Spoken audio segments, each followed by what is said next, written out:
Dear angry, fearful, confused, hopeless, anxious, uncertain, sad, crying me.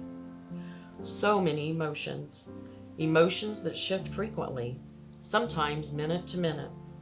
I can feel each one today, even as you are feeling them now.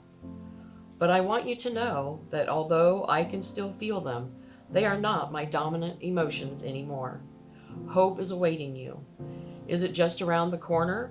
No. Will it just show up on your doorstep one day with little to no effort on your part? No. Will it require patience on your part? Yes. Will it require you to open yourself up to others and allow them to help you? Yes. Once you begin to feel hope, will the hard part and all these emotions soon be gone forever? I am sorry, but no. I know you are feeling angry, fearful, and confused. For nearly 10 years, you have been defying the prognosis that you were initially given. In 6 months or less, you would be on dialysis.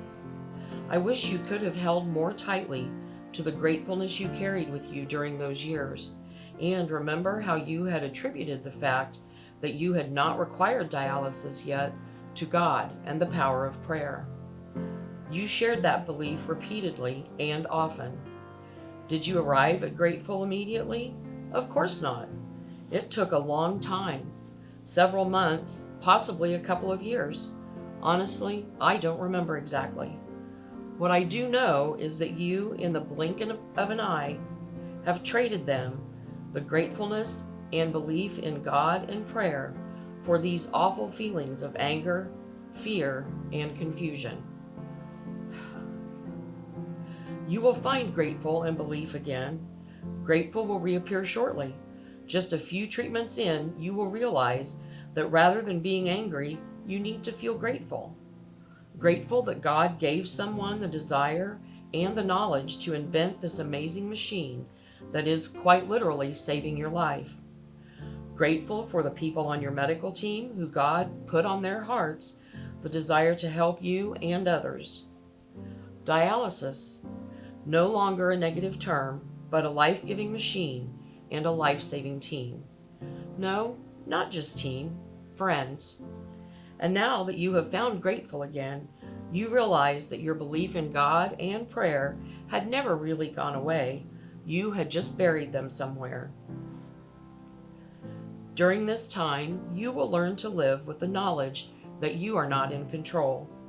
You do not like it, and you do not pretend to not want to be in control. But you are not. God is. I was reminded about this time of a scripture from the book of Joshua. My brother had given me a plaque with Joshua chapter 1, verse 9 on it when I was first in the hospital all those years ago. God spoke to Joshua, "Be strong and courageous. Do not be afraid. Do not be discouraged. For the Lord your God will be with you wherever you go." And in Isaiah 41:13, "For I am the Lord your God who takes hold of your right hand and says to you, 'Do not fear, I will help you.'" Treatments continue, life moves forward. I know it is not moving forward in the way you would like for it to, nor at the pace you would prefer, but it is moving forward. You are meeting with the transplant team, undergoing many tests and enduring many needle sticks for dozens of blood tests. And your dear friend Tina has stepped forward and is voluntarily subjecting herself to meetings with the transplant team, many medical tests, and many needle sticks for dozens of blood tests also. She is determined to be your donor. You are overwhelmed. Yep, add another emotion to that list. You are thinking, okay, now things are beginning to follow my plan, my timing. This is great. But hold on, this might be your plan and your timing, but is it God's plan and God's timing? It has to be, you say to yourself. It has to be. We shall see. Your transplant is scheduled. Both you and Tina have undergone your final pre-op testing and transplant team interviews. It is only 5 days away now. 5 days until you receive your gift of life. Add some emotions to that list from earlier: excited, grateful, happy, nervous. Then the call. The call from Sarah, your transplant coordinator, telling you that you need to come to St. Vincent Hospital to meet with her and one of the surgeons as soon as possible. Emotions shift again, and you leave for Indy right away. Anxious and uncertain. Anxious and uncertain quickly shift to sad, crying, angry. Yes, angry again. The transplant is postponed indefinitely due to a flare-up of the Wagner's disease.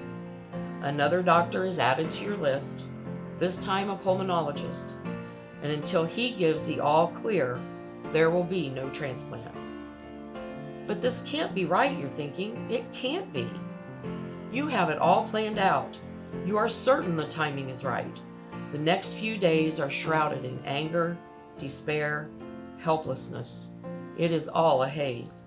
The only real memories for you of these days are of these feelings. No one or nothing can console you. You do not remember ever having felt this way before. One morning, during dialysis, through your earbuds, you hear these words being sung by Finding Favor. When fear feels bigger than my faith, and struggles steal my breath away, when my back's pressed up against the wall, with the weight of my worries stacked up tall, you're strong enough to hold it all. This was not what I would have chosen, but you see the future no one knows yet. And you're still good when I can't see the working of your hands. You're holding it all. I will cast my cares on you. You're the anchor of my hope. You're the one who's in control. I'll trade the troubles of this world for your peace inside my soul. I'm finding there's freedom when I lay it all on your shoulders. I will cast my cares on you. This moment you will remember, always, because from now on, the words of this song will be your watchwords. They will remind you, and you will need to be reminded often, that God is the only one in control. God has a plan, and it is a perfect plan, unlike any plan you can possibly dream of. The strength you truly need is God's strength. Your strength is not nearly enough to carry this yourself, and only God can give you the peace you are longing for. You must cast all your cares on Him.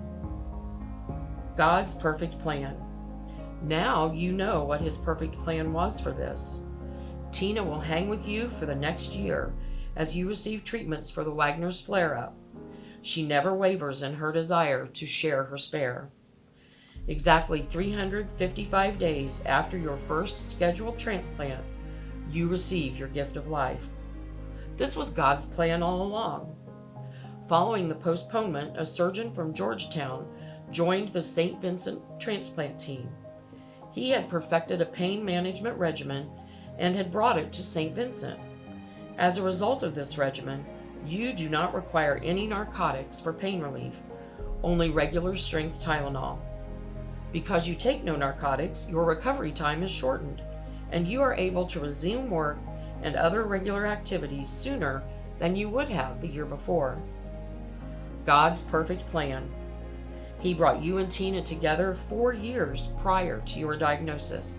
He knew you were going to need her in a big way in a few years, and He knew she had the heart and kidney to help you. God is in control, always. God has a perfect plan, always. You are not always going to be able to see it or Him, but He is there, and He will never leave you. This is the hope that only He can provide. You, however, must remember to cast your cares on Him and receive His hope. Wait for His plan to be evident and come to fruition. Easy? No. But you will learn how to let it be easier, and when you need reminded, you will turn to the Scriptures and to music He leads you to. You can do all things through Christ, who strengthens you. Cast your cares on Him. With much love, grateful and hopeful me. P.S. I thought I should give you a heads up about that tug on your heart that you have been brushing aside because you were on dialysis. You were too low on energy. No way did you have enough time. Well, you have run out of excuses. You must now acknowledge that tug and the voice of our pursuing God and act. You are going to begin to organize a team, and together you will work to bring active women's ministry into the life of ZUMC. You go, girl. With more love, responding to God, now me.